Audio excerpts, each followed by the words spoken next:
es, esos son pues algunos de los temas que tendremos en esta emisión de En Vivo desde el Sur. Bienvenidos y bienvenidas como siempre. Es un gusto saludarles. Yo soy Patricia Villegas Marín y estoy desde Caracas, en Venezuela, nuestra sede principal. Y justamente uno de los temas de hoy que centra la atención de los medios de comunicación no solamente en este país latinoamericano, sino en otras partes del planeta, es la presentación que hará en minutos el presidente de Venezuela de la reforma constitucional. Y es que justamente Hugo Chávez, dentro de pocos minutos, presentará esta propuesta de reforma constitucional ante la Asamblea Nacional. El órgano legislativo la llevará a las calles para que sea discutida por el pueblo y por último será sometida a referendo consultivo para su aprobación. Iniciemos entonces con un panorama y luego vamos a hacer el análisis. Para el presidente Chávez, la Constitución vigente no recoge el espíritu del nuevo proceso de transformación socialista. La propuesta incluye, entre otros puntos, un quinto poder en la estructura del Estado, el popular. Estamos comenzando una nueva era, ahora rumbo al socialismo, la era bicentenaria. Todo lo indica, ¿no? Todo lo indica, es una necesidad. Hemos topado, por ejemplo, con las viejas estructuras. Algunas de ellas quedaron intactas en la Constitución. Para que no se apague el proceso es necesario abrir nuevas puertas, profundizar, como construir nuevos pisos, ¿no? También propone cambios en el derecho a la propiedad, la diversifica en pública, privada, social, colectiva y mixta. Incluye además el tema de la reelección continua, que tiene posiciones encontradas. Yo no le veo ninguna ventaja, sino mantener en el poder a una sola persona, y en un país no puede nadie ser indispensable. A la reelección periódica yo le veo como ventaja lo siguiente: en la medida en que tú tengas continuidad en políticas públicas que son acertadas, eso va a traer como consecuencia que nosotros podamos tener una sociedad mejor estructurada y mucho más sólida en lo que son sus valores y en lo que son sus principios. Según análisis de la oposición, en el mundo hay 88 países que tienen sistema presidencialista. De estos, solo 13 tienen reelección continua. En Latinoamérica ninguna nación practica este sistema. 4 países la prohíben: México, Guatemala, Honduras y Paraguay. En 5 países hay reelección inmediata, como en Venezuela y Colombia. Y 9 países tienen reelección alterna. La reforma también propone un nuevo ordenamiento territorial de la nación.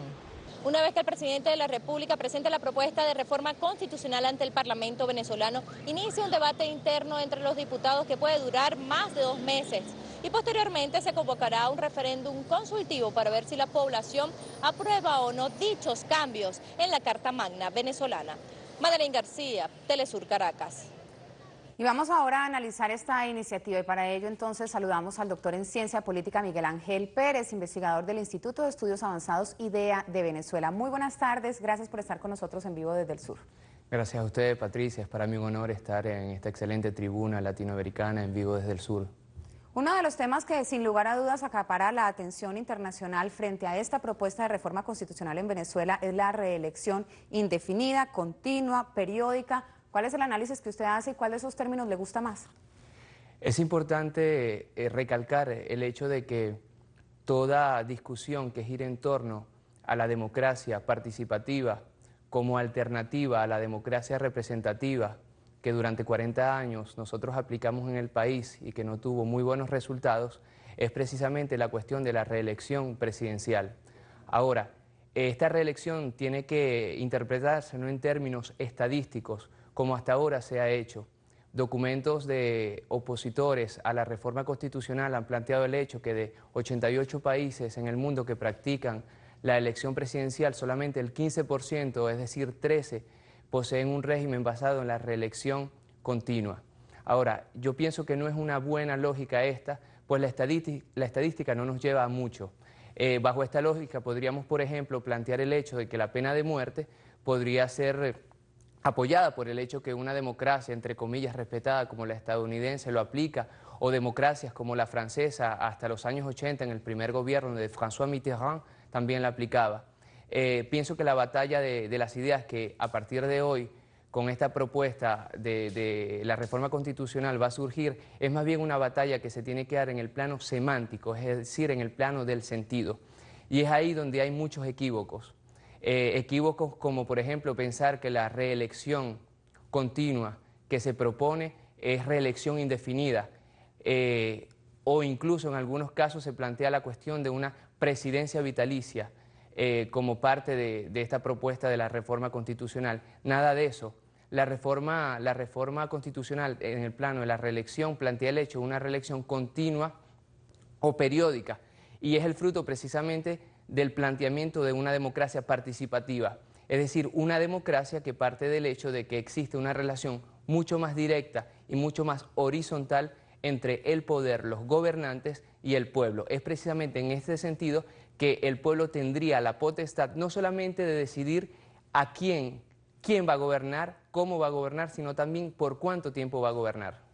Uno de los puntos sobre los cuales se ha hablado, porque estamos haciendo el análisis con el doctor Pérez aquí en Vivo desde el Sur, de lo que se conoce hasta el momento, porque en minutos se espera que inicie el acto de presentación oficial por parte del presidente de Venezuela, Hugo Chávez, es sobre la reestructuración del Estado. Eso quiere decir, entre otras cosas, que se va a pasar de un Estado piramidal a un Estado más horizontal.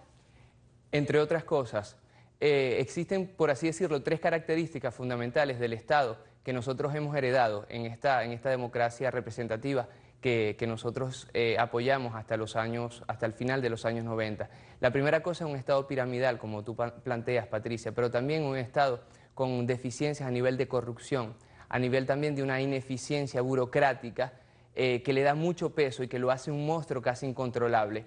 Pero el aspecto más importante es también que es un Estado que se propone como un Estado elitesco, es decir, un Estado que separa los gobernantes de los gobernados. Es precisamente en este sentido que esta nueva propuesta a la reforma constitucional plantea un nuevo poder, que es el poder precisamente popular. Y este poder popular tiene como punta de lanza precisamente el poder, vamos así decirlo, comunal, es decir, las bases. Estas bases organizadas hasta el momento, sobre las cuales además ha venido de manera permanente implementándose una serie de políticas desde el Estado central, como las misiones. Se ha hablado también de que las misiones estarían ya elevadas a nivel constitucional. ¿Eso qué quiere decir? Y si nos puede ayudar con un ejemplo para entenderlo más fácilmente. Primero que todo es necesario clarificar al pueblo latinoamericano qué son las misiones en Venezuela. Las misiones en Venezuela surgen casi como una alternativa, un bypass que se le hace al Estado, a ese Estado que nosotros queremos precisamente cambiar en este momento, que ya no daba soluciones a un Estado, vamos a decir así, de guerra, un Estado de emergencia, a nivel no solamente de analfabetismo, sino también de hambre, de inseguridad social. En este sentido surgieron las misiones, sobre todo en el plano de la educación y de la salud en un primer momento. Ahora, ¿cuál es la gran problemática que surge? Que hoy día las misiones se presentan casi como un Estado paralelo y es necesario que constitucionalmente la República Bolivariana de Venezuela le dé un puesto al nivel constitucional. Es precisamente en este sentido que se quiere legislar, por así decir, que se quiere darle forma, darle un contenido institucional a lo que podría ser en el futuro una de las grandes soluciones a los problemas sociales que enfrenta el país. Ahora, ¿esto por dónde pasa? Pasa no solamente por un Estado que aplica ciertas políticas sociales a un pueblo, es decir, un Estado activo y un pueblo pasivo. Hablar de la institucionalización o de la constitucionalización de las misiones quiere decir dar un rol protagónico a las comunidades, es decir, a los individuos organizados.